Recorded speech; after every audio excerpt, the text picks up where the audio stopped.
they wouldn't already be in shock because about the humans, the technology they're seeing. Yeah, because now. from what they're seeing, the humans are actually more advanced than they were in the future. Correct. Yet they also fell in love with Taylor and saw that he came from a spacecraft and that he came from beyond. So I think at least the concept of humans that are more technologically advanced than they are is in their minds. So I don't think that's entirely foreign to them.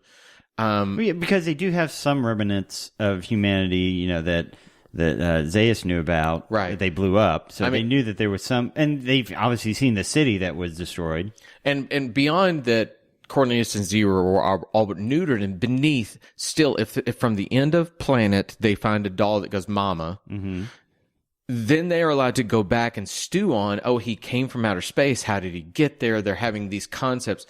It's there. You can at least make that line of how they get to this and not be just flabbergasted that we're here. However, this whole moment at the end does smack of audience splaining. It is just. Yeah. I mean, the only thing I can think is somehow whenever they saw the army march past their building, they said, "This is madness. We've got to go get our friend, and we're going to go to the Forbidden Zone where Taylor was telling us he was coming from, and research that finally." Then they get out there, they find his ship somehow. Maybe the lake is dried out and it's laying on a lake bed, and they get in, and even though it's crashed and doesn't work like we know rockets are supposed to work, they say, "Oh wait, there's a light blinking here, and that's an automatic return home button," and they hit that.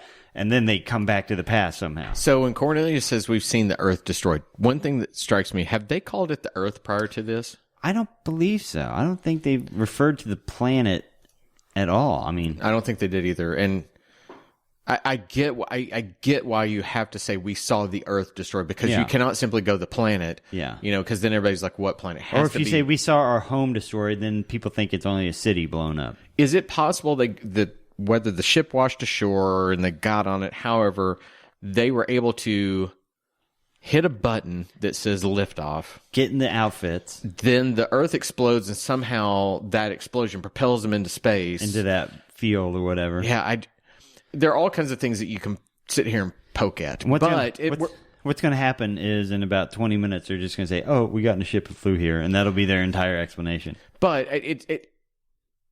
we're being very purposefully picky with this because I think that the conceit of what's transpired in the first two films with what they explain right here works fine.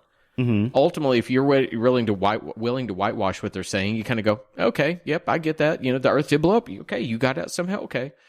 I'm sure there were people back in this era that sat there and said, "Okay, what?" Yeah, but overall, it works just fine. We got a couple of tights on them in the opening credits, and we got to see them kind of eat a little bit in the government facility. But this is kind of the real first moment where we actually get to see the prosthetics and the masks and the ability to see them talk and how much they can actually move them. Mm-hmm. We get that great tight of Zira as she reacts, and then it was kind of an interesting choice when the director has Cornelius kind of console Zira, and for briefly they sit down and their backs go to the camera. And Cornelius gives her a hug, and we only see their backs. And again, we see unnamed ape just kind of still looking down, not prepared. And then after he gives his line, again, we then jump back to the unnamed ape's perspective, looking at the two of them, and they just look. I mean, the masks, the facial expressions are just amazing. Yeah. And so he interjects his line.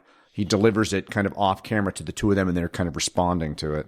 It's just gorgeous work on the masks. Absolutely. I think they were trying to be kind.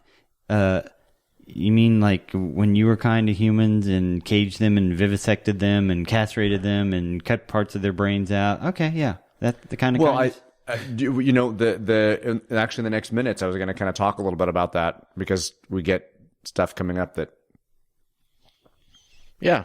Well, we'll talk about that when the minutes come up. How about that? I make that deal with you. I do wonder in 1971 when people saw this, how many of them thought, "Oh, it's a mirror world of the first one." I wonder how many really saw that immediately, because it does beautifully play with that same kind of thing. It puts them in the same kind of situations, and I think that's kind of fun for an audience. It's the reason that was that episode of Star Trek, Mirror, or whatever. Where it's the evil world. Yeah, that's the reason those feel so fresh when we can actually look at our characters and their frailties and their mistakes and see the character full. It's a pretty fun little twist. You mentioned unnamed ape in this moment as well.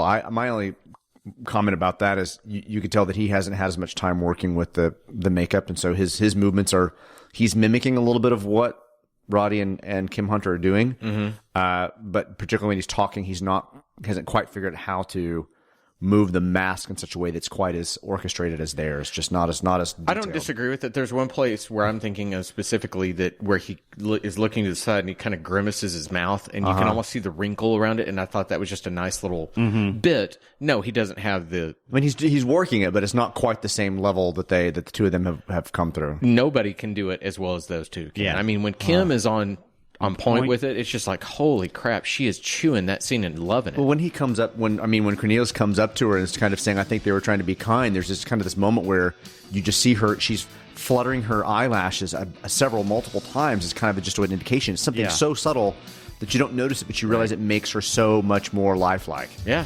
absolutely. All right, that sounds like we're at the end of that minute. All right, minute 11 in the books. Please go out and look for our brothers and sisters in the Movies by Minute community. You can find them at moviesbyminute.com. You'll find every kind of stinking movie that you could ever want to hear done in this manner. Go support them. Let them know how you found us. But always come back to us, right? We want them back with us, right? We'll allow that this time. Yeah, we'll allow it. All right, for Rich and Sean, I'm Todd. Have a great day. We'll see you tomorrow. Bye, guys.